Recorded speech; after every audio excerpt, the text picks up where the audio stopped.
What's going on, guys? It's your boy coming back with another video, and today we're going to talk about fuel tanks, toolboxes, and beds. Let's rock and roll. Alright guys, before we get started, I've had a lot of inquiries lately. I am still doing the mentorship. If you need a consultation, they're $25. You can get them at HotshotDave.com. I'm not too, I don't really harp on the time. So if you've got real questions, you need real help, HotshotDave.com on the consultation, we'll get you taken care of. It's rough out here, but it's getting better. But like I said, if you have any questions, come on, let's rock it. Alright guys, so as you can see, I have, this is my toolbox. I had to get a new toolbox because the other one, the corner crushed it. So I had to get a new one, and this one's actually more narrow, so I can fit it better, and that's got room. I've got my 45-gallon reefer tank that is plumbed into my main tank. And remember that in a couple minutes, that's going to be important to answer the question. So I've got that. I've got 80 gallons here that is also plumbed into my main tank. Got my two toolboxes, one on each side. Got my custom fenders here. We got to get a little bit more work done in this area. I get them shined up. Figure out, I'm probably going to paint this one and that one just to be uniform. I'm not sure. I got my 80,000 pound fifth wheel off of a semi. I have my main tank in the back here.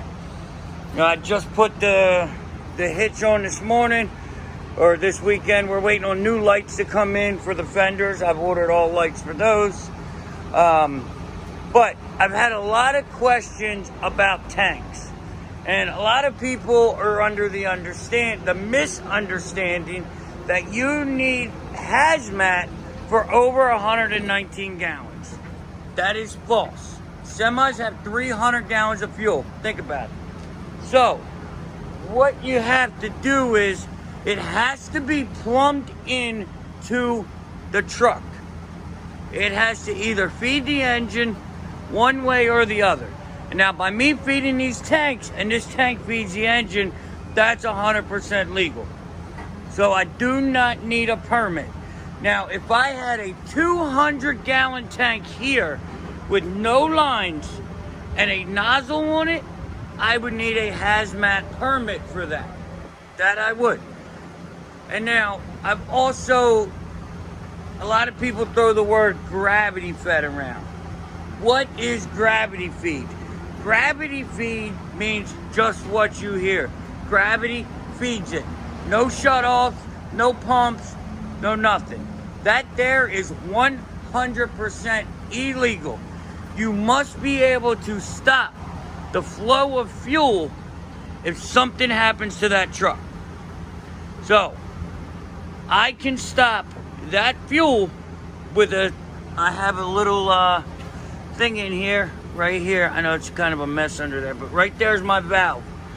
Got a filter there. But, so I can stop the feed to this pump and this tank. And because this tank has a pump, that can stop that feed. So I'm 100% legal with no hazmat endorsement. So now, but what you really want to keep in mind when doing this is if you have a CDL and do not have a CDL. So if you do not have a CDL, you're looking at, I want to say it's 7 pounds per gallon. So I hold 160 gallons roughly. It adds up quick. My weight could add up real quick to be, half of a car, which if it's a half a car, it might as well be a whole car, So, guys, it's 100% legal to do this to your truck. You can add the fuel, you can add the boxes, add the fenders, but also remember, if you're adding weight here, you're adding weight to this drive axle. And now some of us, like I, at times have drive axle issues, weight-wise, you know, because I can get pretty heavy there. So that's what I've got going on back here right now. I think this year we're gonna polish that up.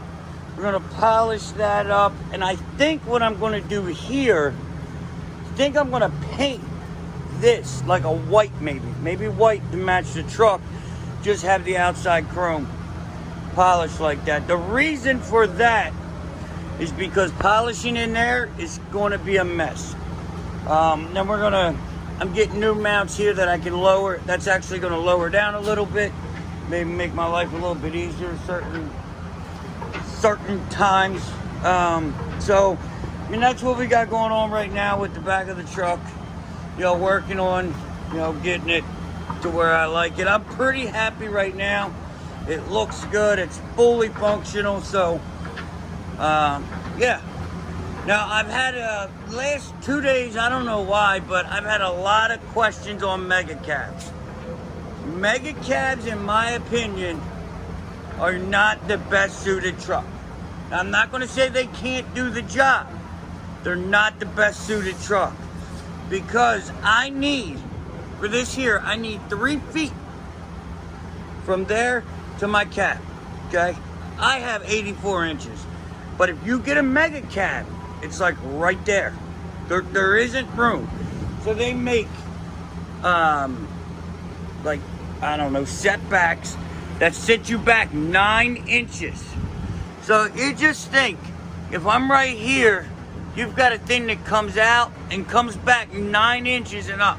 And on a mega cab, you're about 3 to 6 inches from your tailgate. Now, I know guys that's done it successful. They put the sliding fifth wheel or, you know, whatever. But I don't like the idea. Not saying it's not right. But how much of that weight is on that pivot point? So, guys, that's what we got going on right now. It's a work in progress. I know some of it's ugly, some of it's pretty, but soon it will all be pretty. So, all right, guys, if you guys have any questions, holla at your boy, hotshotwedge at Gmail. But on your way out, make sure you like, share, subscribe, and hit that ding ding. And I will see you tomorrow. Peace.